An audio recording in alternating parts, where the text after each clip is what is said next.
Et bien le bonjour, alors aujourd'hui on va parler de lecture et de comment incorporer facilement un livre dans Obsidian. Alors j'ouvre Obsidian, donc bon voilà, ça c'est ma petite page d'accueil. Si vous lisez beaucoup ou même si vous voulez simplement prendre des notes sur un livre, bah voilà, il va falloir créer une nouvelle note ici, rajouter le titre du livre, l'auteur, le synopsis, etc., etc. Bref, il y a une manière beaucoup plus simple de faire ça, donc je vais supprimer ça. Et c'est avec le module complémentaire Book Search. Ce plugin va vous permettre de venir rechercher directement des livres et les incorporer dans votre coffre Obsidian avec toutes les propriétés du livre en question. Donc bien évidemment, il va falloir l'activer, l'installer. Et là, je vais dans les options. Alors avant de vous montrer les options, je vais vous montrer comment ça fonctionne. Quand vous aurez installé le plugin, vous aurez la petite icône ici, ou simplement en faisant un commande palette et venir rechercher Book Search, on a ici Create New Book Note. Je clique dessus et je vais venir écrire le titre de mon livre ici. Comme vous voyez, je peux même choisir la localisation. Donc si c'est un livre en anglais, si c'est un livre en, bon, voilà, en toutes les langues, il y a quand même pas mal. Là, on va rester en français et on va taper, encore une fois, un exemple, l'art d'aller à l'essentiel. Je fais une recherche et j'ai ici bah, voilà, le plugin qui me propose plusieurs livres. Donc là, moi, c'est le premier ici. Clac. Et vous voyez que instantanément, il m'a créé une note qui est dans la note projet livre ici, ainsi que plein de propriétés comme le titre, l'auteur, la catégorie, l'éditeur, donc le publisher en anglais, la date de sortie, le nombre de pages, etc., etc. Même la description, on a toute la description du livre ici. Donc c'est vraiment intéressant. Et ensuite, ben, voilà, je vais pouvoir rajouter mes notes de lecture directement ici.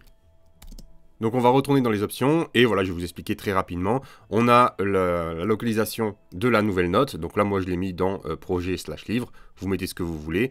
On peut aussi modifier le nom de la nouvelle, du nouveau fichier. Donc là, moi, j'ai mis juste le titre. Vous voyez que si j'efface, automatiquement, vous avez le titre tiré l'auteur. Donc ça, c'est à vous de voir. Moi, j'aime bien mettre juste le titre puisque l'auteur va être dans les propriétés. On peut choisir un template. Donc là, moi, j'en ai pas mis. Et on a le service qui va fournir les informations. Automatiquement, c'est Google, donc je vous conseille vraiment de laisser là-dessus parce que vous allez avoir la plupart des livres qui sont présents. On a la préférence de la localisation. Donc là, en français, vous pouvez mettre ce que vous voulez. Ça va être simplement, vous savez, quand on clique dessus, ben la préférence ici. Donc si vous mettez anglais, ce sera automatiquement en anglais. Mais vous pourrez changer ensuite en cliquant sur le menu déroulant. Hop, je vais revenir dans les options. Et après, on a quelques paramètres de base, entre guillemets, du style, bah, est-ce qu'on veut ouvrir la nouvelle note directement? Est-ce qu'on veut montrer les couvertures dans la recherche, etc., etc. On peut aussi sauvegarder directement l'image de couverture, ici, donc ensuite c'est à vous de mettre le chemin. Et ensuite on a l'API, et comme vous voyez, moi j'ai absolument rien paramétré, c'est resté d'origine, et ça fonctionne très bien. Et maintenant, bah, je peux simplement venir rechercher mon livre. Par exemple là, admettons, ça sera un livre en anglais, et on va mettre Getting Things Done ici. Et j'ai plusieurs résultats avec les couvertures. Donc là, je descends un peu et je vois ici, voilà, par exemple, celui-là, David Allen. Et j'ai bien toutes les propriétés qui ont été mises dans Getting Things Done. On va en rechercher encore un autre. Par exemple, Les Hauts du Hurlevent. Clac. Donc là, forcément, il y a plusieurs éditeurs. Donc bref, peu importe, hein, on va prendre le premier qui vient. Et comme vous voyez, ça fonctionne très bien. On a bien toutes les propriétés à chaque fois. Je vais en rajouter quelques-uns parce que j'aimerais vous montrer voilà, un petit bonus sur l'utilisation de DataView. Donc là, voilà, un autre petit livre, on va dire sympathique. Il est grand temps de rallumer les étoiles. Donc un livre de fiction ici. Je rajoute quelques-uns. Donc là, hop, on va mettre un livre en anglais. Voilà. Make Time. Voilà, c'est le premier directement. Voilà, je continue à en rajouter. Esprit pour, encore une fois, vous montrer la petite astuce DataView. Donc, Atomic Habits, juste là. Histoire qu'il y ait un petit peu de matière. Et on va enregistrer un dernier. Voilà, je mets détective comme ça. On va mettre, peu importe, hein, voilà, les 5 détectives, juste là. Maintenant, je peux directement créer une nouvelle note. Hop, avec le titre « Livre à lire ». Et je vais faire mon petit code DataView. Directement ici. Donc DataView, pour les personnes qui ne connaissent pas, ça nous permet de faire des sortes de bases de données en fonction des propriétés qu'on a sur nos pages et sur nos notes dans Obsidian. Donc là, je voudrais créer un tableau avec la date de publication. Donc là, il faut que je tape exactement le nom de la propriété avec l'auteur, avec également le nombre de pages total. Donc là, je peux aller vérifier juste à côté si j'ai bien écrit exactement. Donc il faut bien respecter si c'est en minuscule ou en majuscule, les lettres majuscules, etc. Donc là, ok. Je vais également faire un copier de celui-là. Ici, je vais venir ajouter les catégories. Et on va mettre la cover URL juste en dessous. Ensuite, il va falloir demander au plugin. Alors, c'est vrai que là, je vais assez vite parce que j'ai déjà expliqué ça dans d'autres vidéos ainsi que dans ma formation complète sur Obsidian. Donc, si ça vous intéresse, c'est le premier lien en description. Là, je vais lui indiquer à partir de quel dossier je veux qu'il me fasse ce tableau. Donc, ici, c'est dans le dossier projet/livre. Si je laisse comme ça, déjà, j'ai un tableau qui est fonctionnel. Donc, vous voyez, en plus, il y a une image qui apparaît. Donc, je vais vous montrer comment faire apparaître cette image-là. Mais comme vous voyez, j'ai livre à lire qui est ici. Mais moi, je ne voudrais pas qu'il y ait cette note-là, puisqu'elle récapitule justement ce petit tableau. Donc, ce qu'il faut faire, si vous voulez simplement enlever une note dans votre code DataView, vous pouvez simplement, ici dans From, rajouter End, faire un petit moins, et là, ici, vous allez copier ou écrire directement le chemin de la note. Donc, ici, je suis dans projet/livre, / et je remets le nom de ma note. Donc,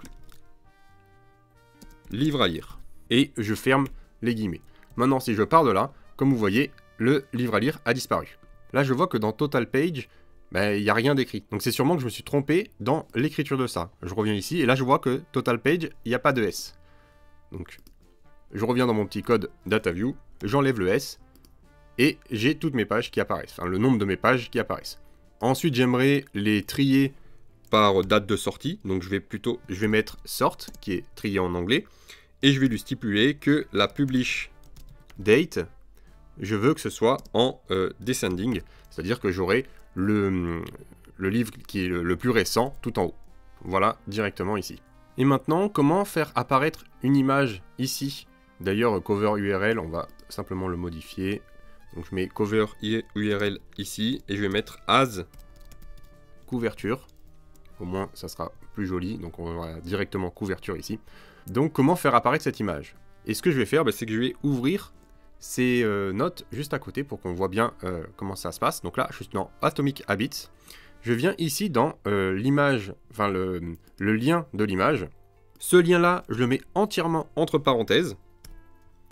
Et devant ces parenthèses, je vais venir faire un point d'exclamation. C'est ce qui va permettre de faire apparaître l'image.